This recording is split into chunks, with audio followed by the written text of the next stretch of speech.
Basta talaga si Mana Santa, uso talaga yung mabinignit dito sa amin. Kaya naman sa puntong ito nagbinignit kami at sagol-sagol. At hindi rin basta-basta itong pagbinignit namin dahil nagligo-ligo rin kami sa napakagandang dagat namin. At for sure na mabubungkag at mawagtang na naman yung ating pinakapasok-pasok pa na binignit nito. Kaya nasamahan kami.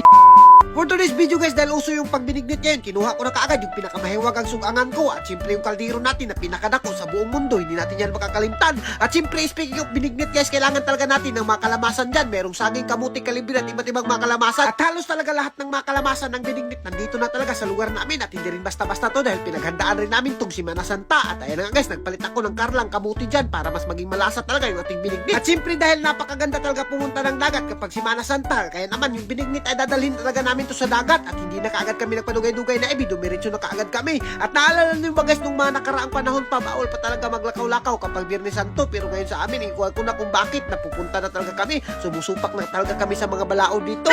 Nung nakaraang araw, nung bata pa kami, bawal kami humawak ng mga kutsilyo, mga sundang. Pero ngayon guys, talagang napaka-high-tech na. Pero itong binignit guys, napakatagal ko na talaga sa mundo. Kailangan talaga magbinignit sa si Mana Santa. Hindi ko rin ma-explain kung bakit. Pero naku, masarap talaga ang binignit kapag si Mana Santa. Nausuhan na kasi to dito sa lugar namin. Kaya naman, speaking of binignit guys, nagbunot na kaagad ako ng lubi dyan dahil hindi matatawag na binignit yung niluto natin kung walang lubi. At ayan nga guys, pinaspasan ko na kaagad pagbunot yung lubi dyan dahil mas masarap talaga yung lubi na talagang priskong-prisko pa. At siyempre yung pinakadugay na natin na kaguran, panahon pa yan ng hapon, talagang ginamit na natin. Matagal-tagal ko na rin hindi nakikita tong kaguran na to. At hinislice na nga kaagad nila Ivy dito yung ating mga kalamasan dyan. At sila nga pala yung makasama namin, mga classmate na Ivy. At sa puntong ito, kailangan rin natin ng sago dyan. At speaking of sago, pinakuluan na kaagad yung sago dahil yan yung pinakatagal maluto dyan. At makahuruta yan ng sugnod. At sa puntong ito guys, hinugasan na kaagad nila yung ating napakasarap na kalibre, mga kamuti at mga karlang dyan. Dagat nga palang hinugas para mas maging masarap. At sa puntong ito guys, yung ibang kasama namin, namingwit rin sila ng ibis dahil mas masaya raw kapag namingwit ng ibis habang pinapaabot tong kumulo itong ating binignit. At sa puntong ito guys, pag ukam ko, naku, talagang napakasarap na.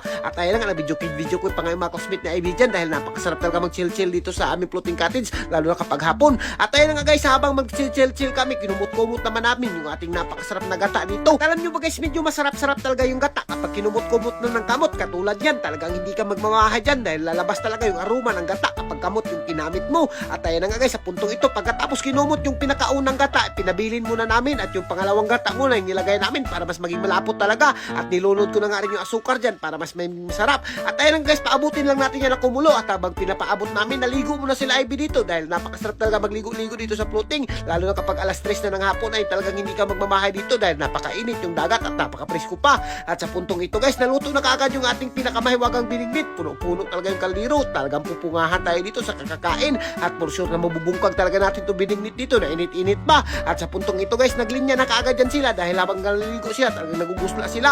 At kung nakikita nyo, inunahan na kaagad ni Ivy dyan. At medyo anghoy-anghoy nga pala yung binignit namin dyan guys dahil alam nyo ba at nahihirapan talaga kami magluto. Hindi ko alam kung bakit umanghoy. At kung umabot ka sa video na to, mag-comment ka na nga kung bakit umanghoy yung binignit namin. Hindi kasi namin alam kung bakit umanghoy to dahil yung iba naman na binignit masarap-sarap naman kahit niluto sa kayo. Pero kahit anghoy guys, hindi pa rin yan nila pinasaylo at talagang binungkag pa rin nila yung binignit. At hanggang dito na lang muna siguro kami guys at sinungitan pa nga ako na Ivy dyan na napakasarap naman talaga. At thank you and God bless you all. Mabuhay kayong lahat dyan mga idol hanggat gusto nyo.